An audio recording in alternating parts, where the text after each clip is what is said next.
We're very glad you're joining us today for our celebration of our Ensamble Studio virtual exhibition, Ca'n Terra, Architecture of the Earth, with a performance by Fast Forward and poetry by Marie Howe. After the presentation, we're going to follow up with a Q&A and discussion. If you're not familiar with the Zoom webinar, the Q&A function is at the bottom of the screen, and feel free to ask questions on the chat during the event. T-Space's founder, architect Stephen Hall, and I are here on the grounds, in the Woodlands of Rhinebeck, New York, and it's really great to see so many of our longtime friends here, and also many new friends from all over the world. For those of you who are new to T-Space, we're a nonprofit organization focused on the synthesis of art, architecture, music, and poetry, and how they inspire each other. We offer a 30-acre nature reserve with sculptural installations, experimental architecture, a new archive and research library, and art exhibitions, poetry readings, and music by international and emerging artists with a multidisciplinary perspective. We have a strong focus on education and ecology and provide a summer architecture residency for emerging architects from around the world. We hope you'll come visit us in real life in Hudson Valley next summer. And now on with the show. Fast Forward is a New York-based composer and experimentalist who adopts a sculptural approach to creating sound. He examines the sensual, tactile qualities of objects, tying their sounds to the physical gestures that create them. His collaborators have included Merce Cunningham, Robert Ashley, and Pauline Oliveros. Today, Fast will perform Hydrated Metallics, a selection of works for mixed metals, live from his home in the Upper Delaware Valley in New York. Here's Fast.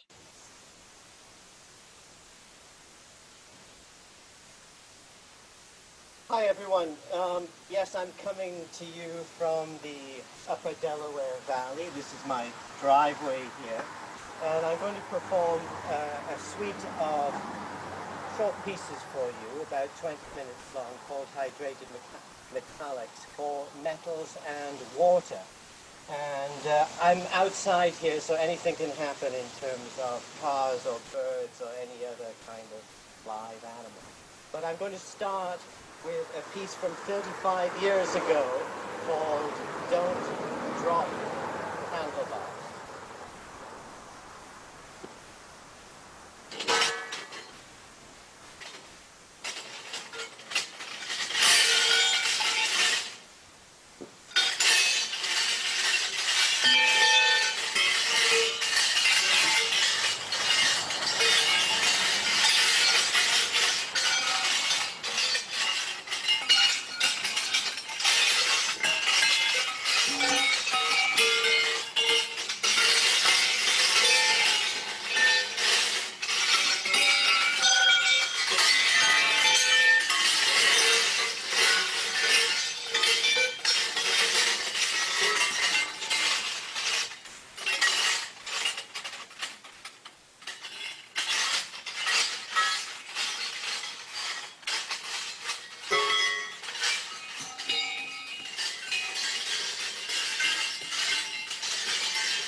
It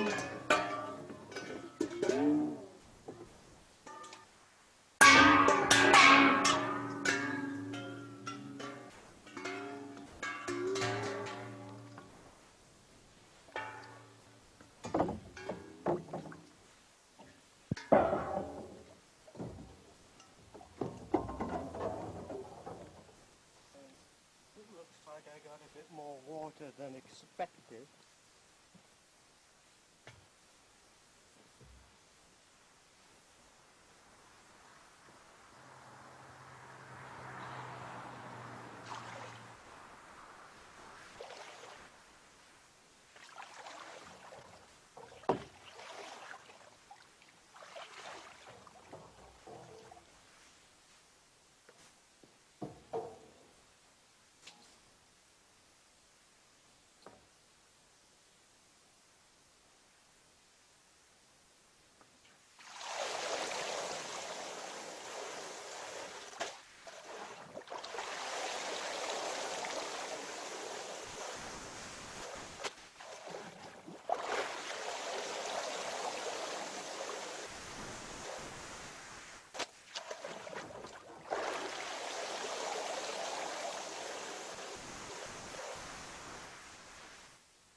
Thank you, fast.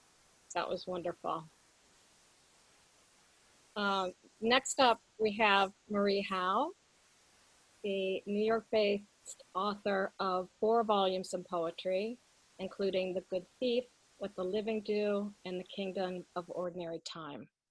Marie is an educator and editor, and the recipient of many awards and fellowships.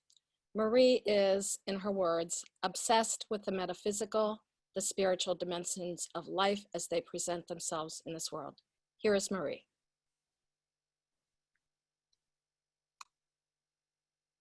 Mute. Hi, everyone. Can you see me?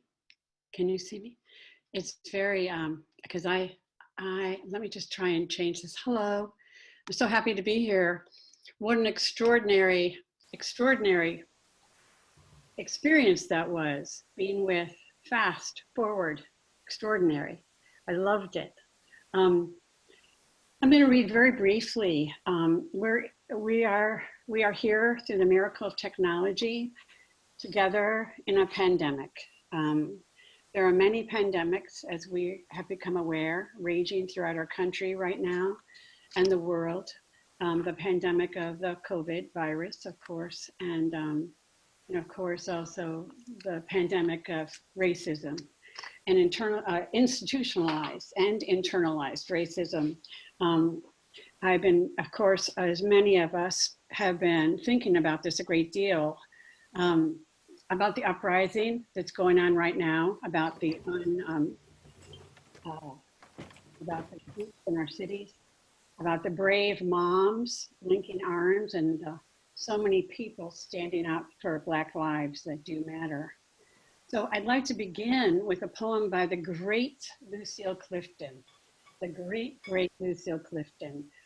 Lucille Clifton was born in 1936 near Buffalo, New York, the city closest to the city I grew up in, which is Rochester, New York.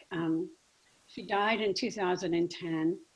She was greatly celebrated and awarded. She was a Chancellor of the Academy of American Poets. She was a finalist for the Pulitzer Prize several times. She won pretty much all the major awards. But the aspect of Lucille I really want to mention today is that whatever room she stood up in, and if I happened to be there, I felt less embarrassed. She had this extraordinary authenticity and spaciousness. And well, she's been a great, huge influence on my life and on my work. So this is a poem by Lucille, and it's called Won't You Celebrate With Me? Won't you celebrate with me what I have shaped into a kind of life? I had no model, born in Babylon, both non-white and woman. What did I see to be except myself? I made it up here on this bridge between starshine and clay, my one hand holding tight my other hand. Come celebrate with me that every day something has tried to kill me and has failed. Lucille Clifton. Her last book, which contains so many of her poems, is called Blessing the Boats, New and Selected Poems by Lucille Clifton. I've been teaching eco-poetry for the last 5 years at Sarah Lawrence College. I say teaching, but I've really been learning eco-poetry. I've been learning about the living world. And I'm so happy to be here with T-Space, which really out loud acknowledges the ecological and the architectural and the musical and the poetic is all related. I've been reading marvelous books, and 2 I want to mention today is a book called Dirt by William Bryant Logan. Maybe some of you know this book, but if you haven't read it, I urge you just to go get it right away. It's in paperback. And through this book, I learned that we really are from another world, you know, that the one thing we know about dirt is that we don't know where it came from, except that it came from the detritus of exploding stars, which our cooling planet pulled onto itself. And within this detritus, life began. We don't know how. The other thing, I mean, I'm a baby when it comes to reading about all these things and trying to learn, but of course, trying to read Stephen Hawking's, I came to believe in the singularity, what he calls the singularity, which was the or was, depending on if you believe in linear or circular time, the extremely dense matter, so tiny and so dense, as big as our baby fingernail, from which in the Big Bang, everything blew up into, everything blew up from. So I'd like to read this poem called The Singularity, and it's after Stephen Hawking's. Do you sometimes want to wake up to the singularity we once were? So compact, nobody needed a bed or food or money. Nobody hiding in the school bathroom or home alone, pulling open the drawer where the pills are kept. For every atom belonging to me, as good belongs to you. Remember, there was no nature, no them, no tests to determine if the elephant grieves her calf or if the coral reef feels pain. Trashed oceans don't speak English or Farsi or French. Would that we could wake up to what we were when we were ocean. And before that, to when sky was earth and animal was energy and rock was liquid and stars were space and space was not at all, nothing.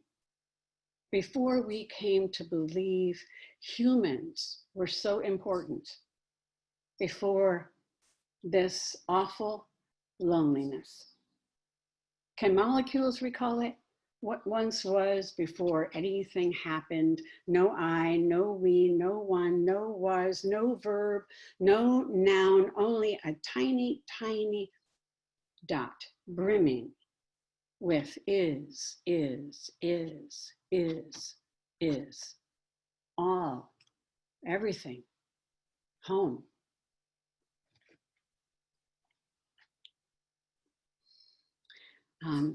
I'm going to read one more poem, which is very, very new. Let me see if I can pull it up here. It's a poem that came from a dream. And the dream was about a class that had no teacher. And everyone in the world was in this class. And we were all singing. So the poem is called The Hymn. Beginning with an almost inaudible human hum, rising in praise of the solar winds and dust and far dim galaxies, for the moon and sun slowly growing louder, a song without words for the snow falling, for snow conceiving rain, the low rumbling thunder and crack of lightning, the rivers rushing without shame, the hum turning again higher into a riff of ridges, peaks, hard as consonants, summits and praise, for the rocky faults and crust and crevices, then down to the roots and rocks and burrows and the lake's skittery, shimmering surfaces, wells, oceans, breaking waves, the salt, deep, warm bodies moving within it, the cold, deep, the deep underneath gleaming, and then dark, dark, all of us at last together, breaking into harmonies we'd not known possible, finding our voices as we found our true place, singing in a million, million keys, the human hymn of praise for every something else there is, and ever was, and will be, and the song rising. Thank you.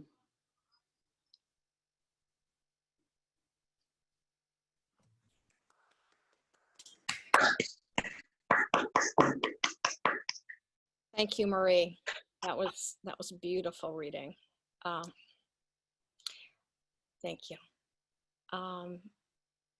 We're very thrilled to present Ensamble Studio architects Anton Garcia Abril and Deborah Mesa, and their wonderful exhibition, Ca'n Terra.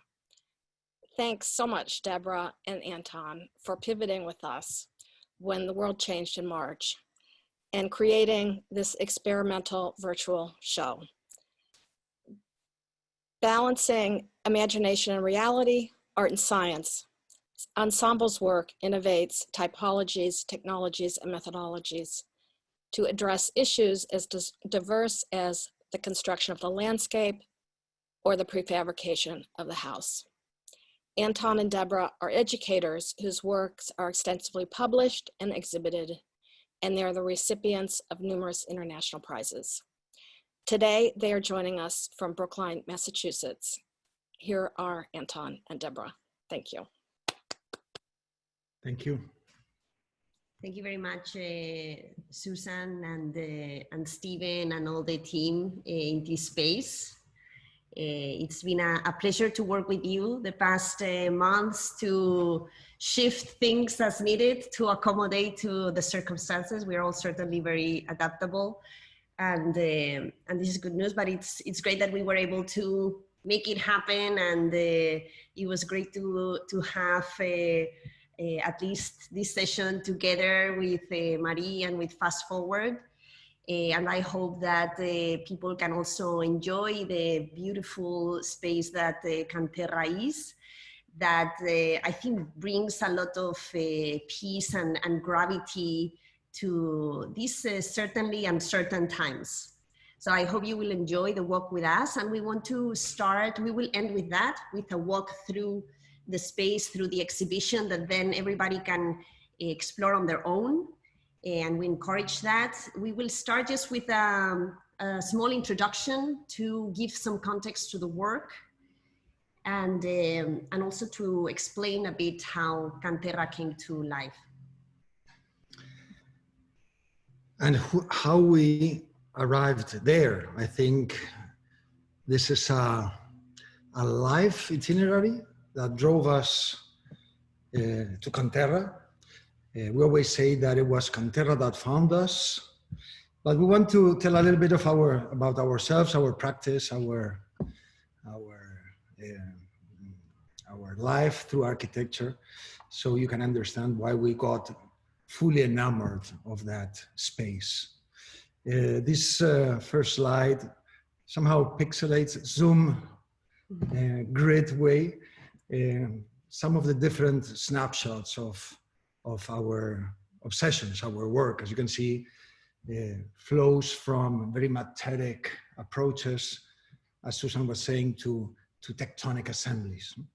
And if there's an invariant of all this, it has been always this encounter between the natural and the human psyche, the human interactions, everything that comes from our desires and our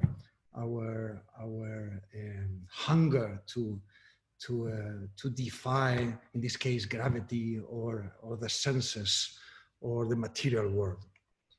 Yeah, the overarching topic of the exhibition that is called Architecture of the Earth defines a topic that we've been coming across throughout the years and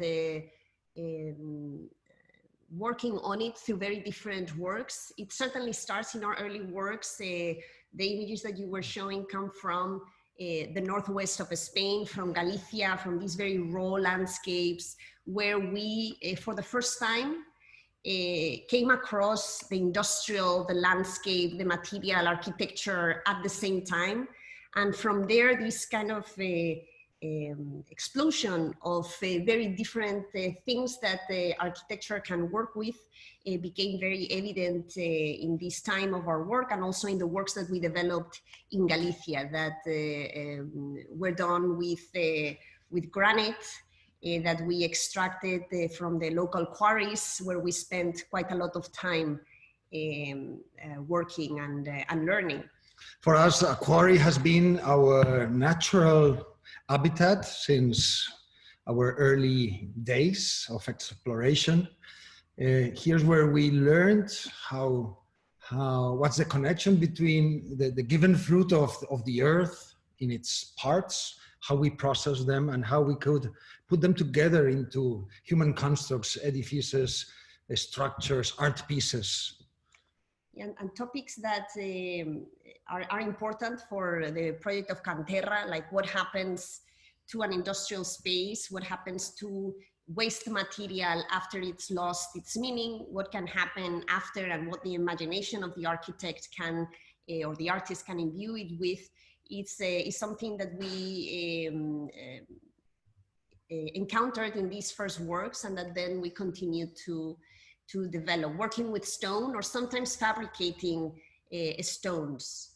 And working with the earth has always fascinated us, and it took us some time to engineer all the forces and energies that occur when you work with the earth. No? These enormous forces that you have to curate, and these masses that ultimately bring the spatial event into scene and makes this amazing moment of poetic communion between matter and space and our own humanity together.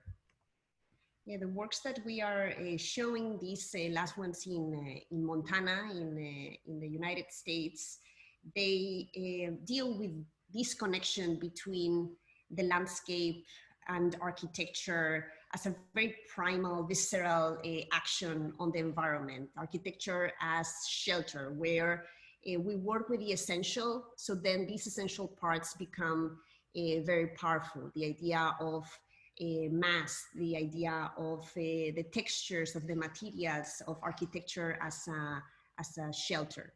And we use the earth as canvas. We use the earth as inspiration. We use the earth as framework to create these kind of connections among architecture and the material world. We have been practicing this synthesis in the boundaries of sometimes disciplinar, let's say, architecture. So, as you can see in this slide, this was what we found in in a moment of, I would say, gracious serendipity, an abandoned residual, very beautiful ruin that had been abandoned and enclosed for more than a century. So this space is in the island of Menorca. It used to be a sandstone quarry. It used to be land. Then it was a sandstone quarry where they extracted the material to build many of the buildings of the island. And this is an island, so as you can imagine, the resources that exist there are extensively used. And after it lost that use, it became, during the Civil Spanish War, it became a hub for the military, where they would keep some of the ammunition and they would have activities. And we encountered it after abandonment without it being architecture, although for us, it read as such when we found it. The discovery was, a shock and also an act of faith, because what we found was a dark hole that we couldn't even read. So here started the technology part, the architecture process, where we were capable to laser scan everything, giving the technology the ability to read rather than to our eyes. So these beautiful drawings somehow reflect those vibrant lines, those energies of light that the laser was spitting all over its different textures. And we discovered just with these prints the beauty of that space, how it was going to vibrate, and the amazing uncertainties that a man-made construction without willing to be architecture could contain as a space quality. Yeah, I think we found the scan and the cuts taken out of those scans to be really precise ways of documenting the space. That probably other more disciplinary architectural documents wouldn't have done the same job, or the job with the same precision, being able to give us the dimensions of the space to work with, but also the spirit and the depth and the layering of the space of Ca'n Terra. And through the analysis of this kind of given fruit of space, this objet trouvé, we suddenly encounter an architecture that has lost Euclidean properties, where there's no lines, no planes, no axialities, just raw and pure spatial condition that made this existence really, really attractive for us. We understood that through this first kind of scan, we could really transform the fantastic composition of the plan into an habitable space. And here's where we were completely hooked and in hands of the project. From this moment on, we were just driven and pushed by all the inertias of the space. And I think this is an important lesson of architecture, where every project, there's a moment that conducts you. You just have to follow it, push it, and try to interpret its mandate, its directions, and just operate as I would say, an obedient servant of the invariants and principles of how the space is conducting you. As you can see in this plan, I mean, I could not have made it better. And we tried all the time to add something without discovering any need to it. So after this analysis, the project started pretty much as an act of reclaiming that initial landscape, cleaning it, giving it some comfort, a certain level of hygiene, and fundamental legibility as an habitable space, and just not trying to cross these boundaries between a man-made, a given. This is this blurry, beautiful, hybrid, intermediate moment that we wanted to maintain.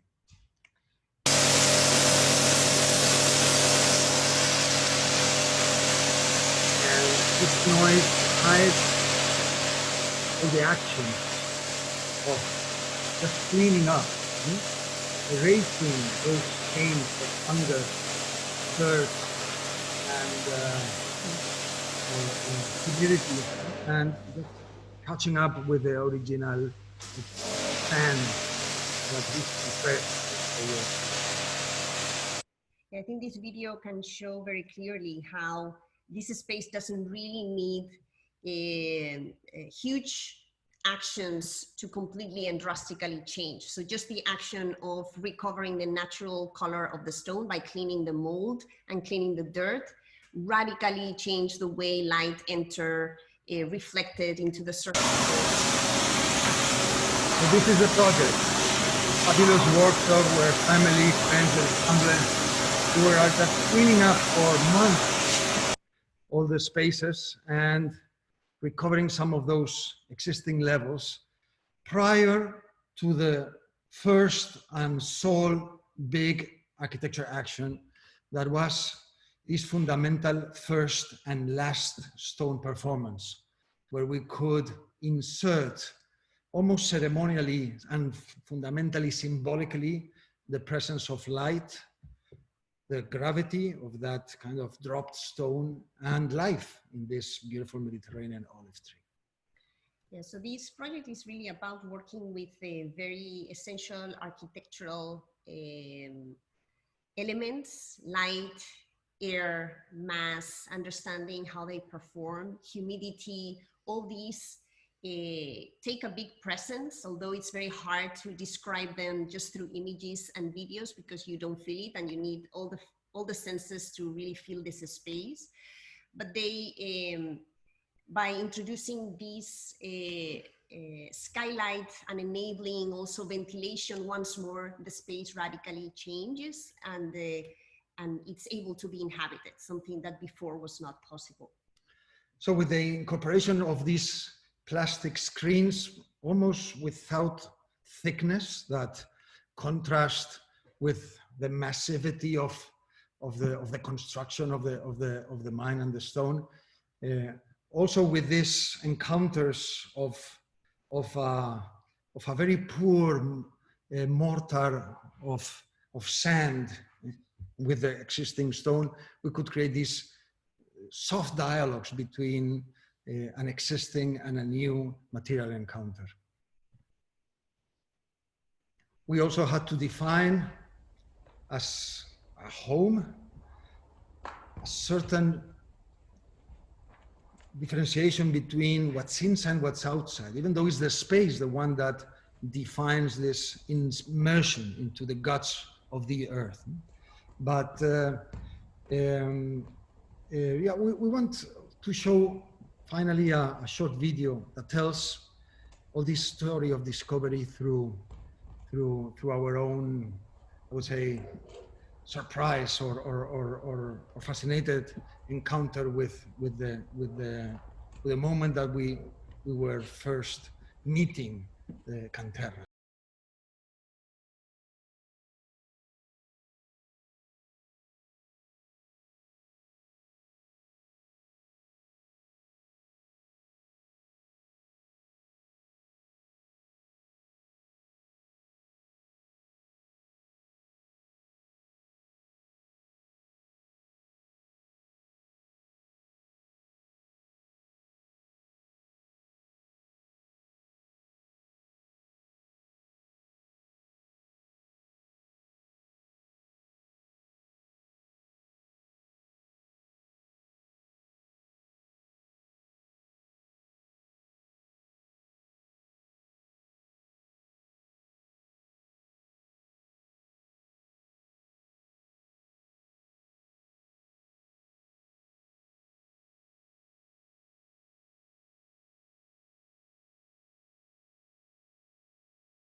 I think now we should go through the exhibition opening.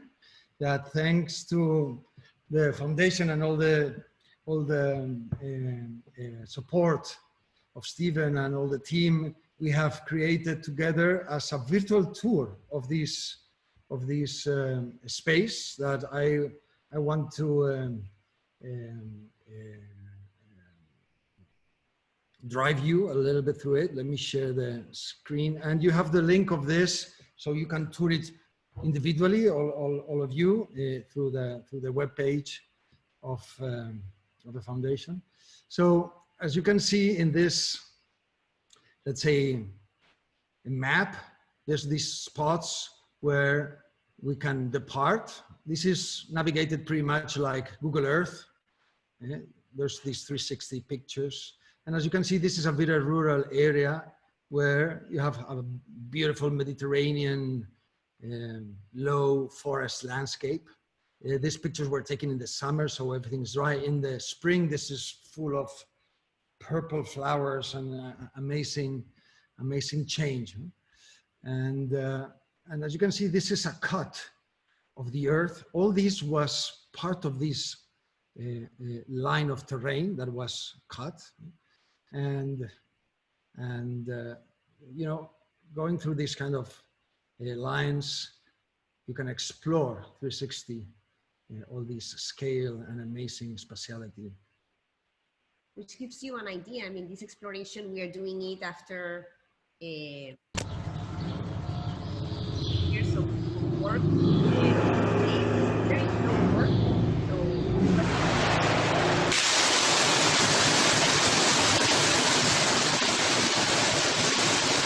That's the swimming pool.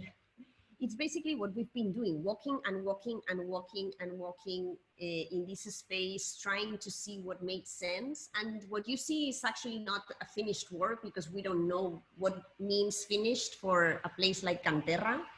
We do know that we need to experience it.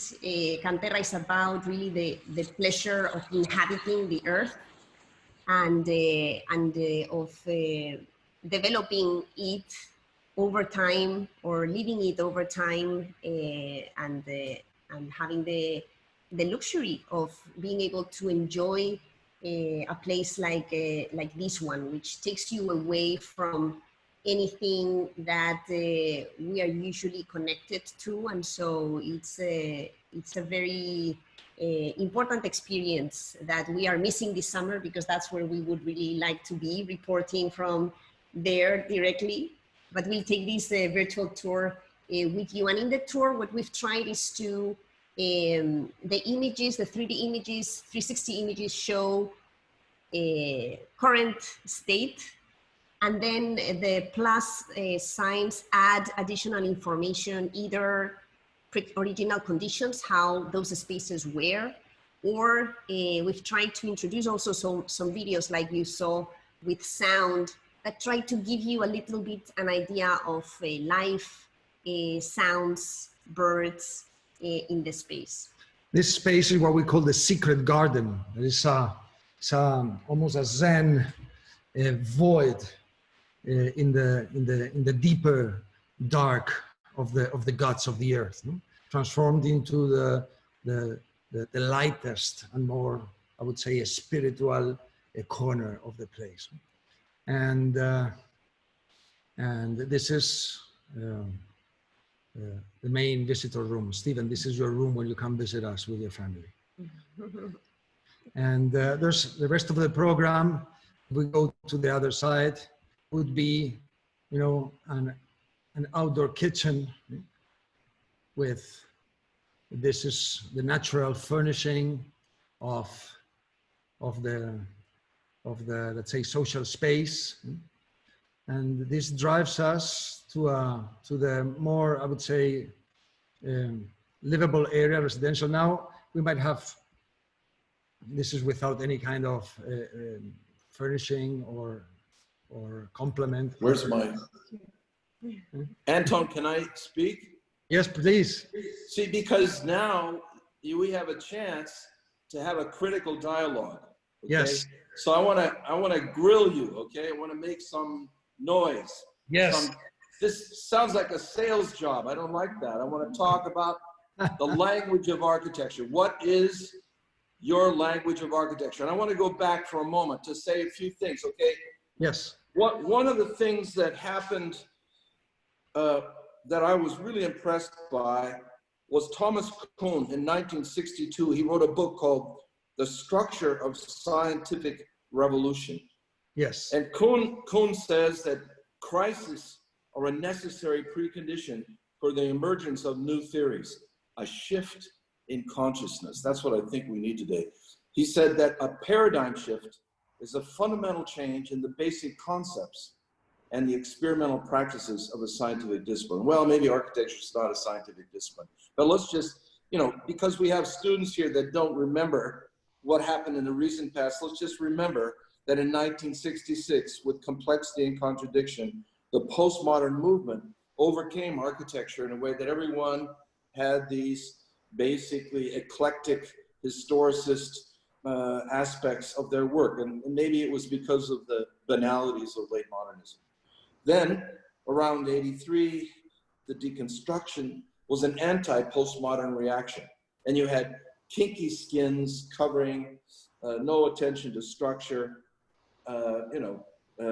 formal concerns dominating. You know, we don't need to name names because that started in the mid-80s and is still ongoing. Those practitioners still doing it. They're in their late 70s. My position, which I say didn't really form itself till about 94, was for an architecture phenomena of space, light, material, and detail.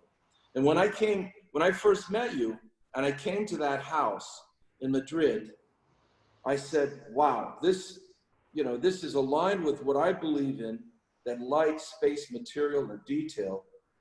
But it was like something I never seen before. And I want you to speak about that because, you know, the language, what is your language of architecture? Because I think this cave, this house that, you know, Ca'n Terra, it's a one-off thing. But what I see in your Madrid house, in a few of your other projects, is a kind of work on the language of architecture, which I think is a fundamental change, a kind of paradigm shift. What do you say about that? Well, I think that the contemporary approach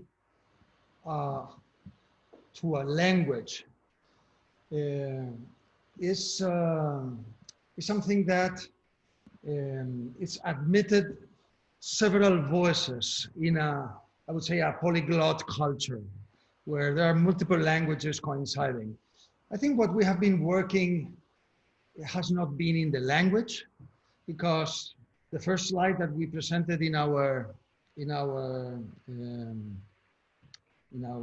presentation, I think showcased an enormous diversity of, I would say, languages, but they all contain an invariant, I would say, beat or soul that is expressed through the materiality and the structure.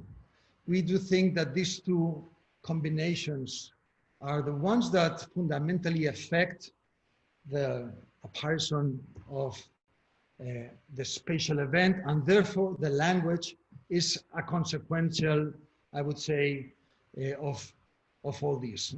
We do not depart from the linguistic approach, and I think Ca'n Terra is the perfect example to defend this kind of very dogmatic position, where we just use it as a given, but we think Ca'n Terra is a fundamental architectural work that we as Ensamble Studio have appropriated as a continuation and an extension of all our architectural principles, and without adding not even a comma into the language of the space. That was a given. We don't hear you now, Stephen. Stephen, you're muted. What happened? I'm muted? Oh, sorry. Now let me just be a little more focused. When we do this in person, everybody's just drinking wine and they all just, now we can argue. We have 5 students, okay? They're assigned to do a pavilion, basically for the Bard Prisoner Initiative and the what I call a fundamental change of consciousness, an exhibition center. It's 12,000 square foot. It's like a big house. It's not a big building. Yeah. But I don't see them being able to take anything other than light and subtraction away from Ca'n Terra. That's why I want to focus on the way you did the Madrid house or other things, and ask, what could you offer young students trying to start their work today? What could you offer them as a way of thinking about architecture that's different and special in the moment that we're living, the kind of changing moment of our times? I mean, I think what Ca'n Terra has that also shares with other works, and we don't see it as a one-off, because when we took Ca'n Terra, we felt identified. It's the type of structure we would have loved to design ourselves, but because we found it, we can appropriate and make it an ensemble project by adding a few touches. But it does share with projects like a Menoscopium, with projects like the Truffle, with projects like Structure of Landscape, a certain willingness to deal with uncertainty, to play, to develop in a way a process where you're not so obsessed about the result, but about defining a series of rules that kind of guide you through. And what we love about this space, Ca'n Terra, is that when it was being excavated, it was not thought as a space. There was this methodology on how to excavate, how to do one step and the next. And I'm sure there was not a plan of how the quarry would look like, right? Otherwise, there would have been maybe, more equal distances between the parts. The print of the hand wouldn't be there as present. And there is this kind of very hands-on action to the space that creates something that is much better than if it had been designed corner by corner. Right. But given the problem of a 12,000 square foot building on a site in a forest on Montgomery Place, which is basically a public park, 320 acres underneath scenic Hudson, and given the fact that there's no quarry there, and given the fact that these poor students have to come up with some way of making a building, I think that the Ca'n Terra is not applicable, but maybe the truffle house is. The way you made the truffle house, you made it. It had to be made, right? And also the castings in Montana. Those are maybe applicable as a language, of a way of proceeding for young people that are just students trying to do something, right? I mean, let me give a practical advice to your sisti, to your students, summer students. I think the first thing is to start doing with the complexities of the hands, and using the model as a totemic first spatial event. I think, and I want to be exemplary in this. This is our office. This is our back kitchen. There's hundreds of models. None of them are projects, and all of them are part of the same project, where we do exercise everything that we are obsessed with. For example, when we talk about modularity, we can pick any of these projects that we are doing here, that we are just working with modular compositions of a given part. In this case, it's a random staple to create, let's say, high-rise, small massing exercise. No? Or when we work with wrapped and fold informal geometries, this is a small concrete tent project that we've been honoring this model, and we just built it in Santiago Compostela with super ultra high performance concrete in a shell of half of an inch. So we've matched the craft of the idea, and the craft of the idea is, in this case, getting an Amazon box and rewrapping it again with a completely different tensional, let's say, structure. And we found a technology that could match that, let's say, a system of forces and the dream space. No? So I think there's always a departure point that has to do with a very intimate, I would say, unconscious expression. Stephen, I'm sure that your expression first, let's say, impulse is through your watercolors, your daily work of writing, drawing, coloring, and, you know, pretty much excelling everything that you have to tell. I think all the students will have to find their own methodology, and I think it always departs from a very intimate, I would say, personal, sometimes unconscious moment. What I would totally recommend as an academic and a colleague is that this is not something that you start when you get a commission. This is, and I think Le Corbusier stated us very clearly, this is like breathing. This has to do as a very daily basis, as your, you know, natural pace of being an architect. So the project is not something that occurs one day because a commission or because an event or a competition. No, no. The project is your life beat, your life pace. Right, right. Great, and the buildings come when they come. So I just want to say that I'm really excited about your work since I first saw it. I guess it was 10 years ago. 10 years ago? Yeah, pretty much. Anyway, and I thought today was really exciting because fast forward, you know, one of the things that I loved about John Cage, and I knew John Cage, by the way, when I first came to New York, I lived next door to him in Merce Cunningham. So I knew John Cage. And one of the great moments of the life of John Cage, and you can see it on YouTube, is the thing called water music. Water music was on a TV show where John Cage played his water music, and it's a lot like this fast forward event that we just saw.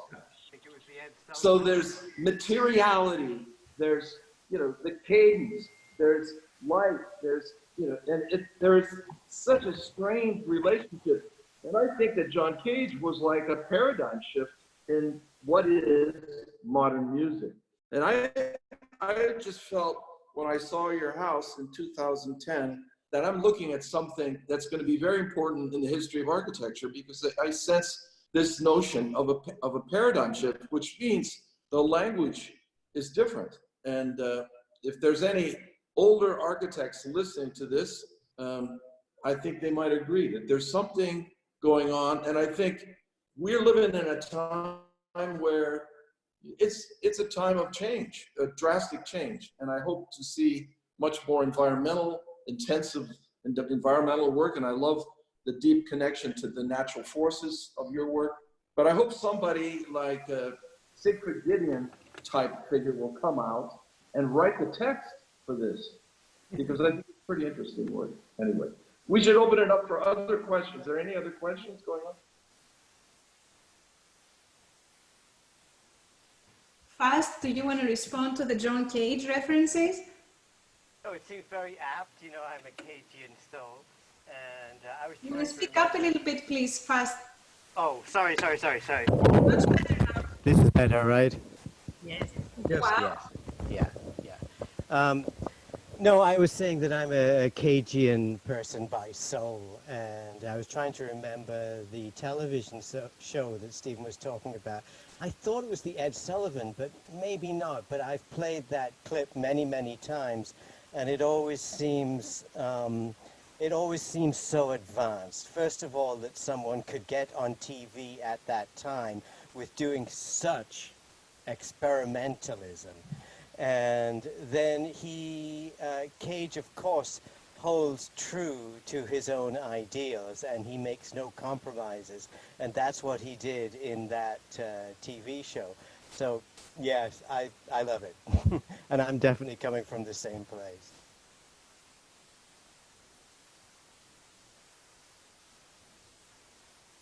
Maybe we could read Up to questions. If there are any other questions online in the since Fast was talking, there is a question: where did Fast Forward? How did Fast Forward come about as a name?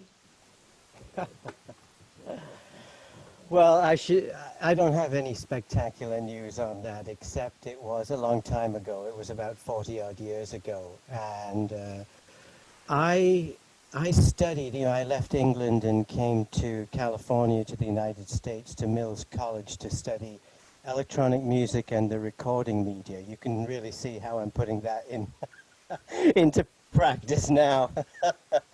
And at Mills College, the Center for Contemporary Music, it was somewhat in vogue for people to adopt pseudonyms. So we had a gentleman by the name of Phil. His name was Phil Harmonic. And we had Justin Tonation and Blue Jean Tierney. And one day I was doing a poster for an event and I put Fast Forward, first name Fast, last name Forward. And I made the vow at that moment to, if I was going to put it down on that poster, I was going to stay with it for the rest of my life. So far, so good. Thanks. Thank you, Fast. There is a question for Ensamble by Talash Hamidia. What kind of stone was originally quarried at Ca'n Terra? That's a very soft stone called Piedra de Mares. To make an architectural reference, it's the same stone that in Mallorca, another island, but in the same archipelago, John Hudson built his masterpiece, Candice. It's a sandstone that is very, very soft. It's almost like butter. It would be carved pretty much by hand. And it has this golden kind of consistency, but it's very, very soft. It's the contrary in the spectrum of stones. It's the contrary as granite. Granite is almost a crystal in terms of resistance and very compact and homogeneous kind of structure that you can trust. This sandstone is very malleable, soft. It's pretty much compressed sand. And there is another question from Andres Amaya. Could you tell us, for Ensamble, could you tell us about the decisions of what to intervene and what to leave in its natural state? It's a wonderful place. It reminds me a lot of the artistic work of Teresa Moller. Well, I think the decision of what to leave was to leave everything, maintain all the soul, all the substances, and just clean it up and let it naturally home people and activity. Yeah, that cleaning was actually heavy cleaning because we had to not just clean the most evident, the mold on the walls, but there was a lot of residues from previous occupation. There was also a lot of sand and soil that we had to excavate to discover again the stone. So in order to have those floors and those topographies that you see of a stone, that was completely hidden. So there was almost, it was like a work of archaeology, of excavation to discover all the complexity of the space that wasn't apparent yet. And then just the guides for us is make it inhabitable. So how do we prevent from humidity accumulating again, ensuring cross ventilation? How do we make the most of the thermal mass? How do we occupy the different spaces also across the seasons? Because depending on the sun exposure, the winds, etc., also the internal ambient changes a lot. And this is something that is almost like re-educating ourselves in architecture, because we are used to a concept of comfort that is very easy. We just need to have 23, 25 degrees Celsius in our buildings and forget about the outdoor weather. And then we look at the phone to see what the weather looks like instead of looking out the window. In Ca'n Terra is understanding that comfort means something completely different. And you have to work with the sun, the climate, the different elements to make the space comfortable inside. So it operates under completely different rules. And also because we wanted to have it completely off the grid, that also involves another level of understanding how things work and when you can have energy and when you cannot have energy. I want to ask a tough question. What is the difference between sculpture and architecture? Specifically, and I'm sure you know this, the work of Chillida, the very famous sculptor from Spain. Chillida's unbuilt mountain excavation piece, right? Yeah. You know the work, right? What's the name of that? I forget. Tindaya. Right. Tindaya Mountain. Tell me, you know, what's the difference between what he proposed, which was never built, this amazing, you know, in a way, is it that just that sculpture is more pure and architecture is full of all these little, what's the difference? I hope Chillida will forgive me, but I think Chillida was willing to practice architecture with Tindaya, departing from a little sculpture that he wanted to monumentalize to the civil scale and the unanimous, let's say, exposure to society. And that's architecture. And what we have done in Ca'n Terra is closer to archaeological sculpture, because we didn't depart from any kind of idea. We were just navigating through matter, carving out, excavating, cleaning. I would think that's what Chillida does when he has a ball of alabaster and he just starts shaping the, let's say, the softer parts of the stone, and sometimes the space guides through the weaknesses of matter. Naturally, that's the way it was carved Ca'n Terra. The guys started cutting by hand, and when the stone becomes too hard, they moved out and went always through the easy part. So I think here, the naturality of matter and the process of carving and our process of, you know, archaeological discoveries of it is closer to sculpture. And what Chillida tried to do in Tindaya was, I would say, an architectural dream. Eh? He was trained as an architect. I know. Chillida, yeah. No, I'm glad you say that, because I feel the same way. I feel that that was a great work of architecture. Yes. I mean, it was never built, but it's a tremendous, everyone should study that in terms of what is the subtractive force of light and gravity. Chillida was also a very good reference in all our education. One of my masters, Juan Carlos Sancho, that wrote the El Croquis text for your monography, was a great admirer and also a study of Chillida's work. And I was introduced to all the notions of space, of gravity, of levity, of materiality, and of craft through him. And it was also a very important presence in all our early works.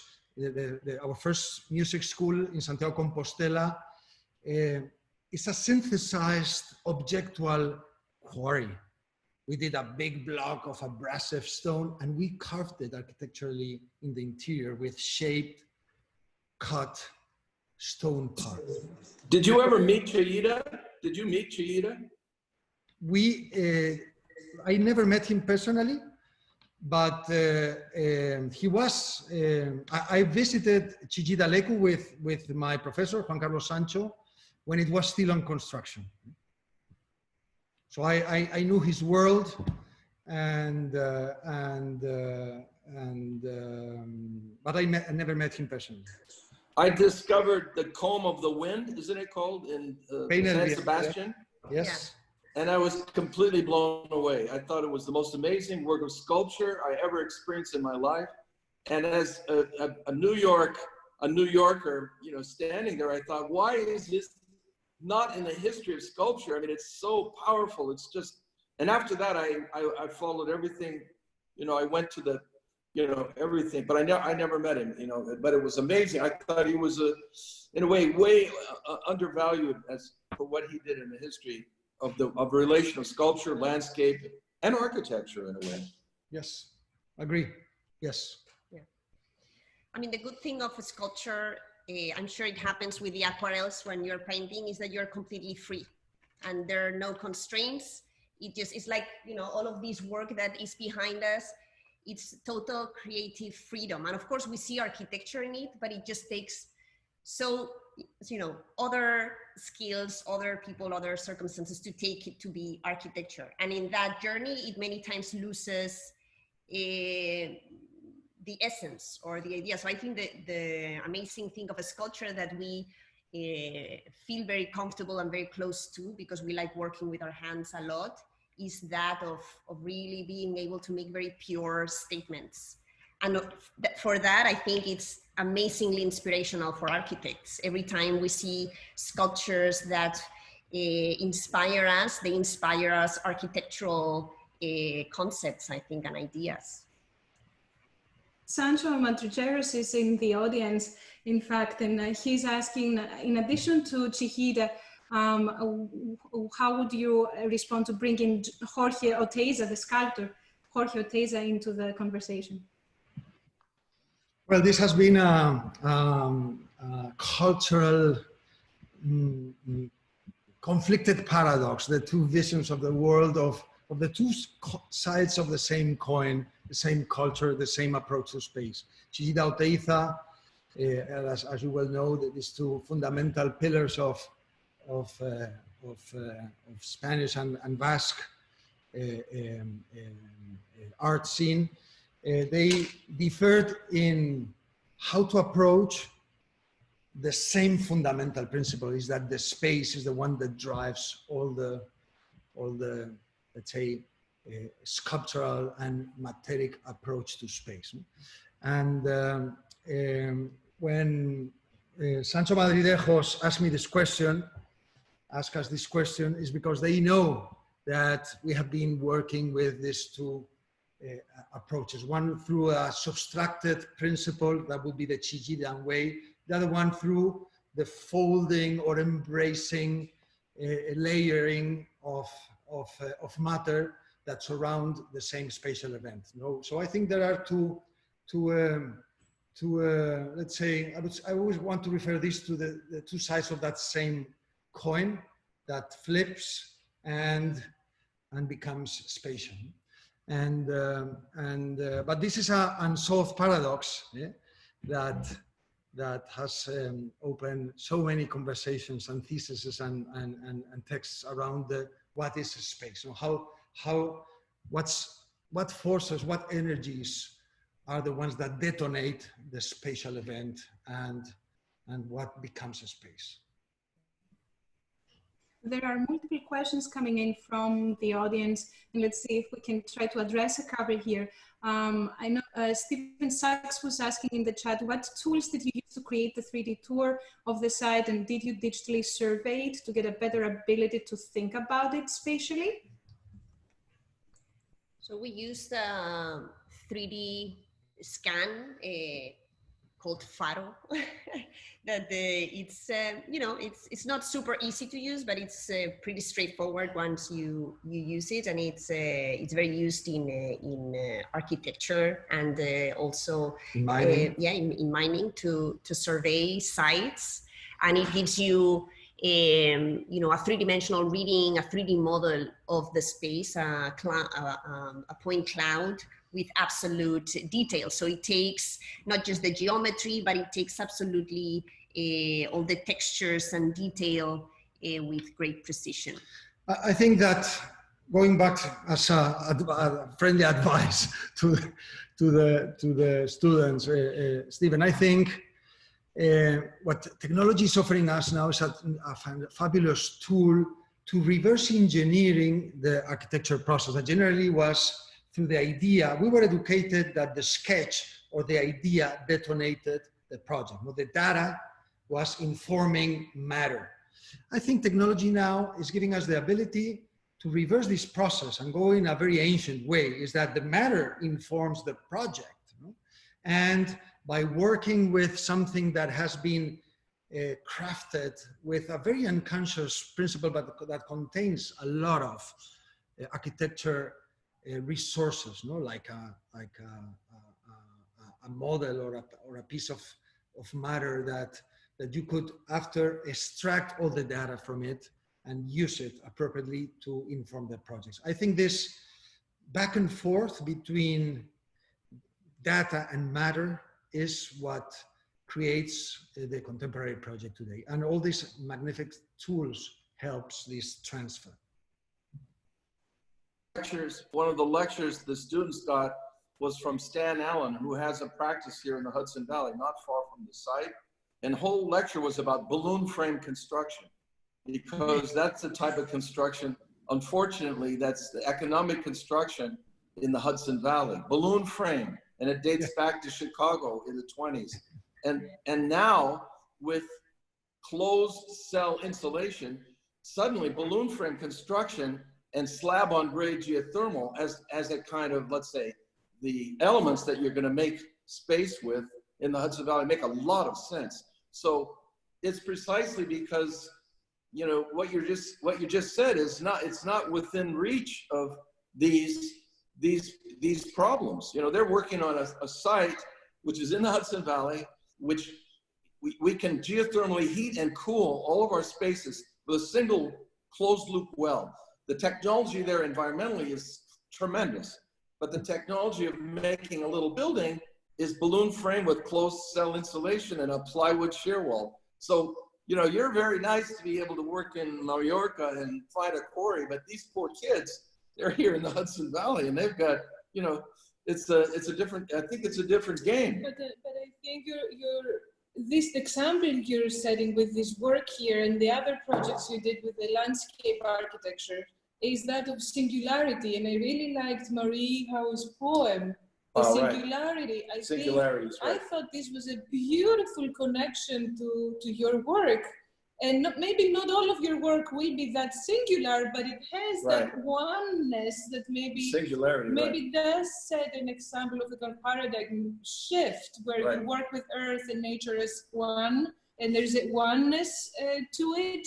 And I don't know if that sets an example for others to follow, or if this is a very idiosyncratic, you know, approach. No, I think that's. But it has that energy, right? I just like to say one thing, because I think we're an hour and a half now, we're ready to kind of summarize, but I would say that today, because of this ability to have this conversation and argue a little bit, is probably one of the first times that we've been able to really bring the poet and the musician and what they were doing to bear on the architecture. I mean, the way John Cage was a paradigm breaking, you know, musician, a composer, and fast forward continues that in amazing, bizarre ways. And the way, you know, our poet was speaking about Stephen Hawking and singularities. I mean, this Ca'n Terra is really a singularity, but that's not necessarily a negative. So I thought what's really interesting about today is we're bringing, you know, maybe that we have to do this in the future instead of the drunken wine tasting that we do every time afterwards.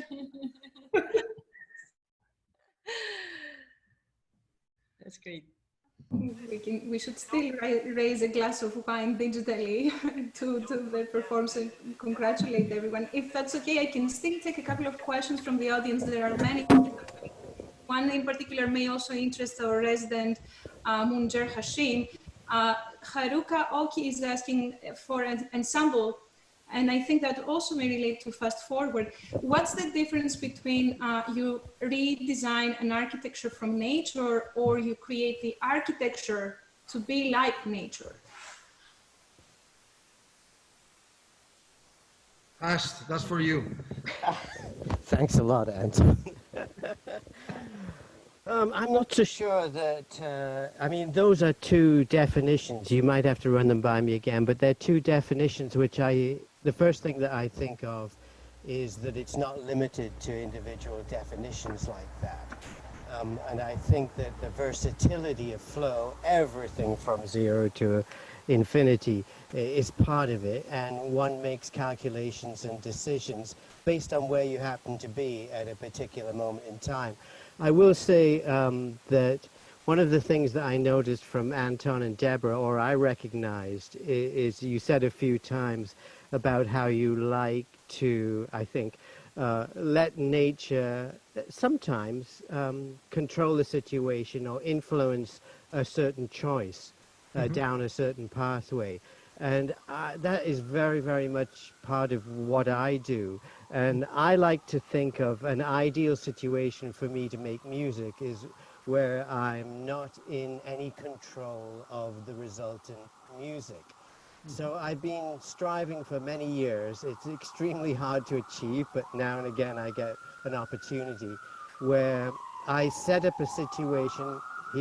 Here it is right now, actually.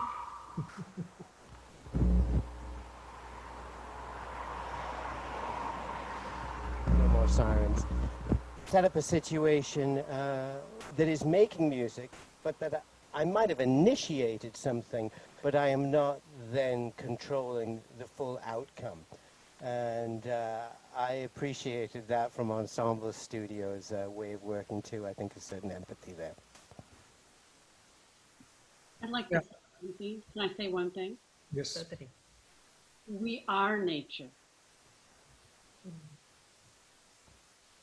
We have to stop talking as if we're not. We are nature. That's what I love about your work. I love what you did. We are nature. We're animals.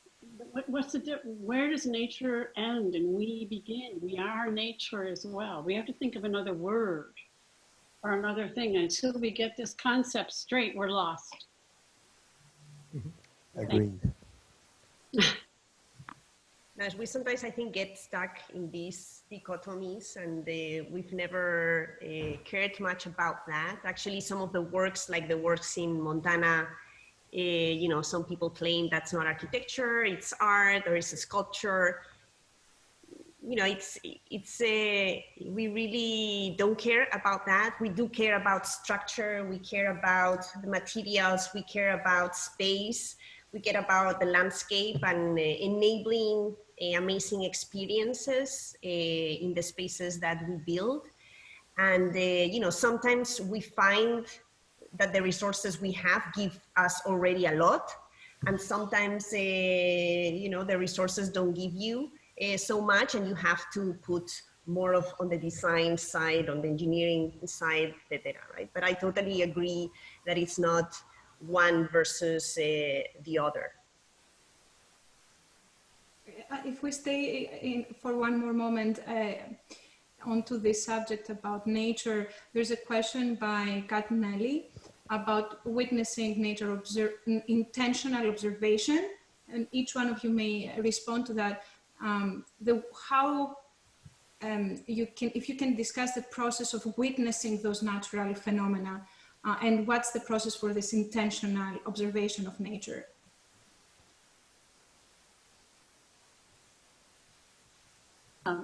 I just want to say again, I think when we use the word nature, we're separating from something that we cannot separate from.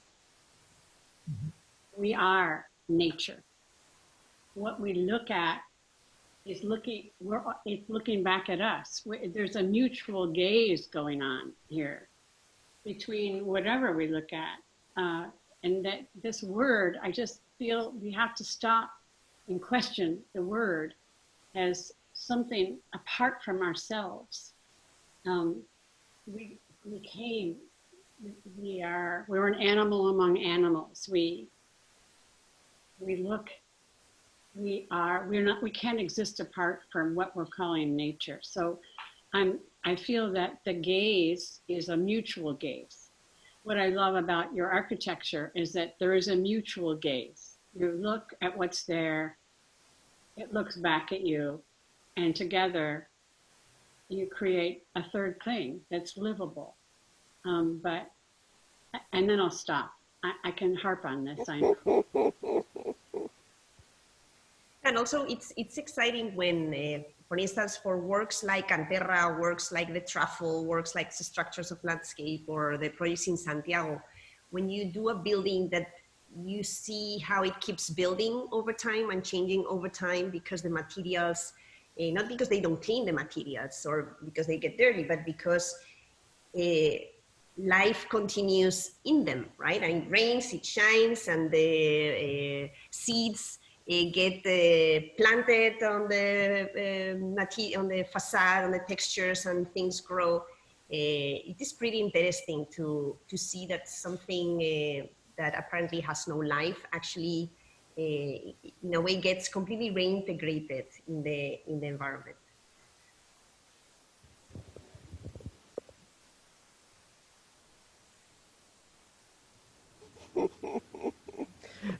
And would you say that when that happens, none of that is happening for aesthetic reasons?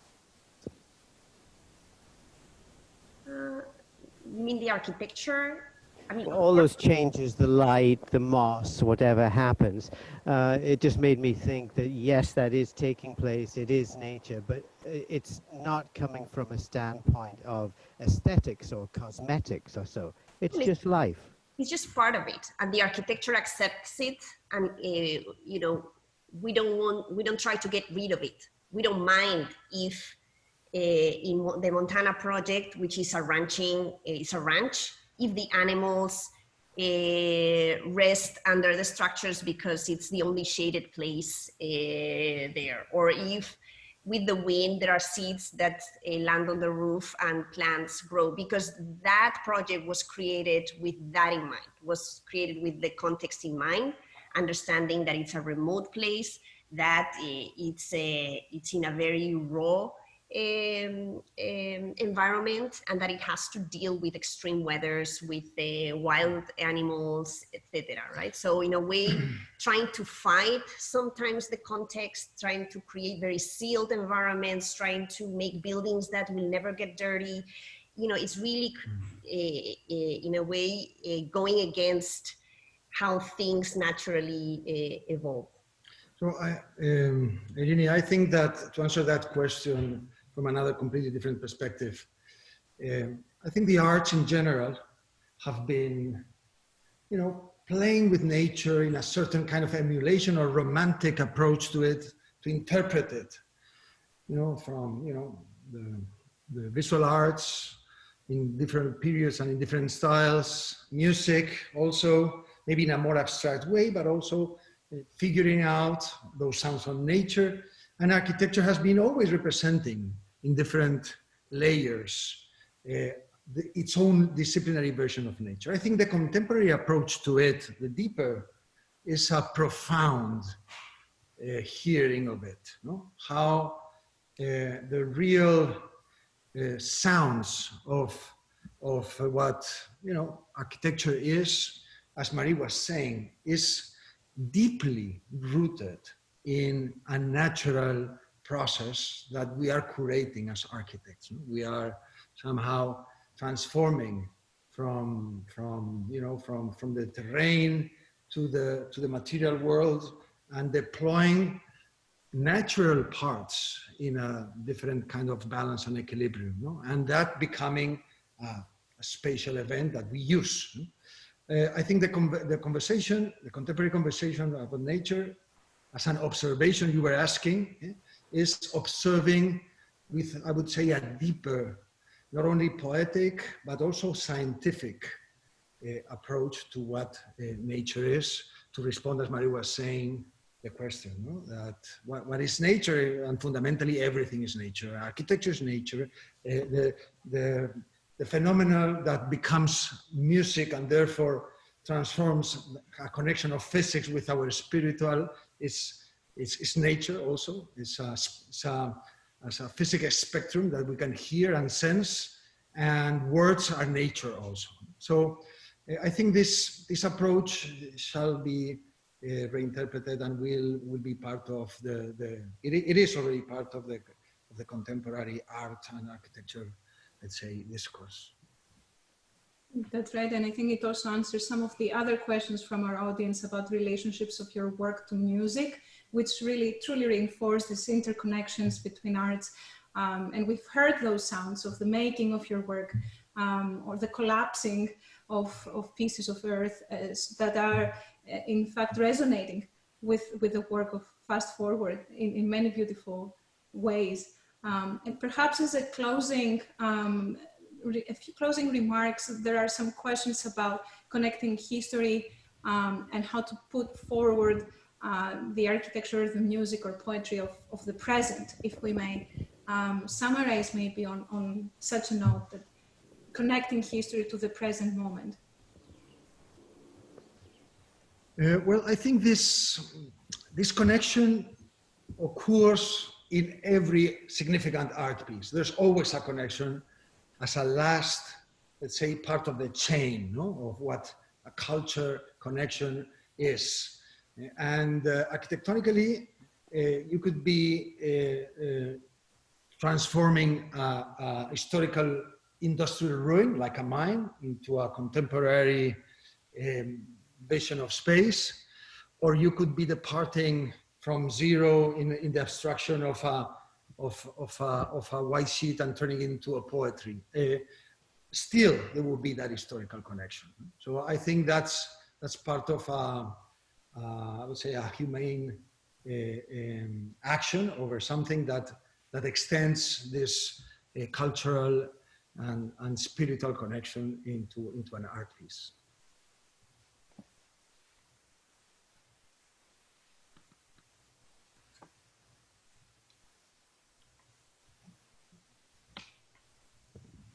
Fast and Maria, are there any closing remarks or messages you'd like to send out?